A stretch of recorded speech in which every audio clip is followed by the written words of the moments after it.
Shalom, selamat pagi Bapak, Ibu, Saudara, serta rekan-rekan yang saya kasihi di dalam Tuhan Yesus Kristus. Pada pagi hari ini kembali saya menyapa Bapak, Ibu, Saudara semua di dalam program Motivasi Pagi.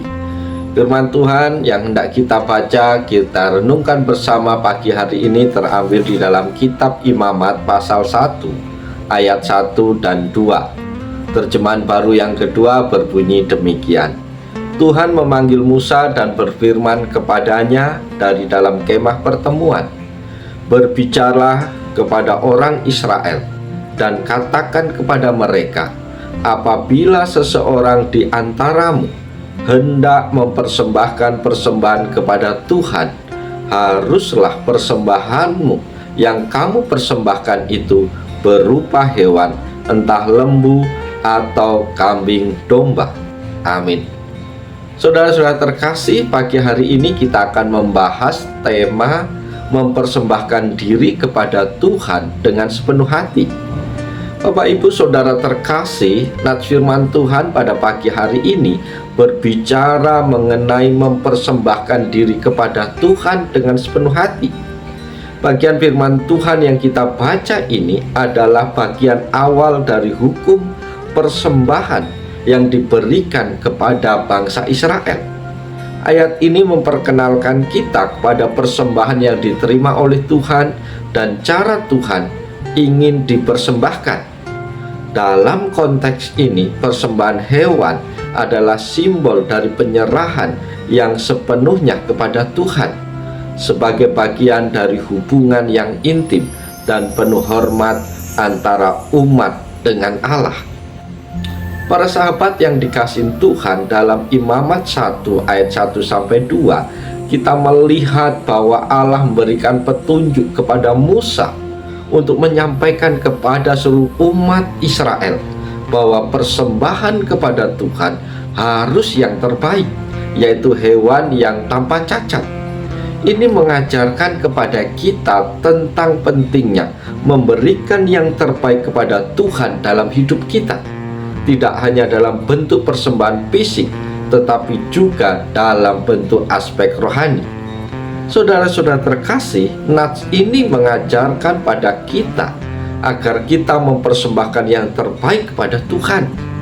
Apabila seseorang di antaramu hendak mempersembahkan persembahan kepada Tuhan, haruslah persembahanmu yang kamu persembahkan itu berupa hewan, entah lembu atau kambing domba. Di sini kita melihat bahwa persembahan kepada Tuhan itu tidak bisa sembarangan. Persembahan harus berupa hewan yang tidak cacat, yang berarti persembahan yang terbaik. Dalam konteks ini, Tuhan meminta umat Israel untuk memberikan sesuatu yang berharga sebagai tanda pengorbanan dan penghormatan.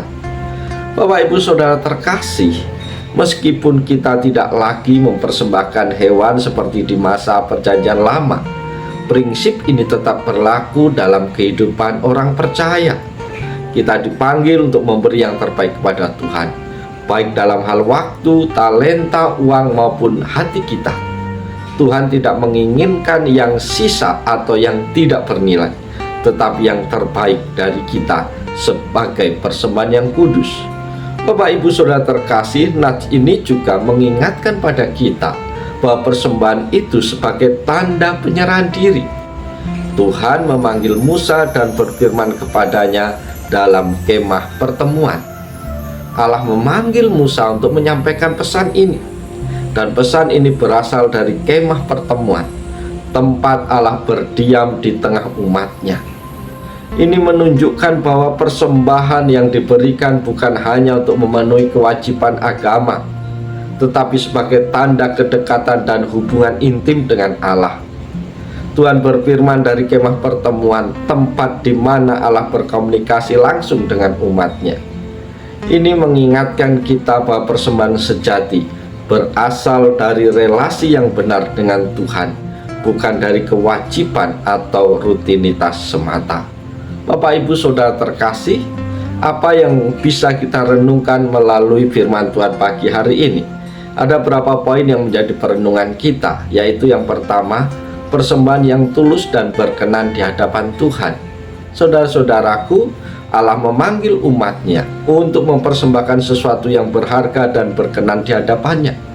Persembahan bukan sekedar kewajiban ritual, tetapi sebuah tindakan penyerahan diri yang mendalam. Allah meminta umat Israel untuk persembahkan hewan yang sehat dan tanpa cacat sebagai simbol dari penyerahan diri yang penuh dan sepenuh hati. Persembahan kita kepada Tuhan tidak hanya berbicara tentang material atau benda fisik, tetapi tentang hati dan hidup kita. Apakah kita memberi yang terbaik untuk Tuhan, ataukah kita hanya memberi yang sisa-sisa atau yang mudah? Tahun baru ini adalah saat yang tepat untuk merenungkan kembali bagaimana kita mempersembahkan hidup kita kepada Tuhan. Apakah kita mempersembahkan hati kita yang penuh kasih dan pengabdian kepadanya, atau kita hanya datang kepada Tuhan dengan sikap yang seadanya? Poin yang kedua adalah persembahan yang memenuhi standar Allah, yaitu tidak cacat. Bapak Ibu Saudara terkasih, Allah mengajarkan umatnya bahwa persembahan yang diterima oleh Tuhan adalah yang terbaik, sebuah hewan yang tanpa cacat. Dalam tradisi Israel, hewan yang cacat atau sakit tidak diperbolehkan sebagai persembahan, karena itu tidak mencerminkan kesetiaan dan penghormatan yang tulus kepada Tuhan. Persembahan yang sempurna menunjukkan penyerahan yang sepenuh hati, yaitu memberi yang terbaik kepada Tuhan. Tuhan tidak hanya menginginkan persembahan fisik yang baik, tetapi yang lebih penting adalah kesediaan kita untuk memberi yang terbaik dari hati kita untuk pelayanan dan untuk memperkenalkan kasih Allah kepada dunia ini. Poin yang ketiga adalah persembahan sebagai tanda pertobatan dan kesediaan mengikuti Allah. Bapak Ibu Saudara terkasih, persembahan ini juga berkaitan dengan pertobatan dan penyucian dosa. Persembahan yang diserahkan kepada Tuhan adalah tanda dari penyesalan atas dosa-dosa yang telah dilakukan dan pengharapan akan pengampunan Allah. Dalam konteks Kristen, kita dipanggil mempersembahkan hidup kita sebagai persembahan yang hidup, bukan hanya persembahan material, tetapi penyerahan diri sepenuhnya dalam ketaatan kepada Allah.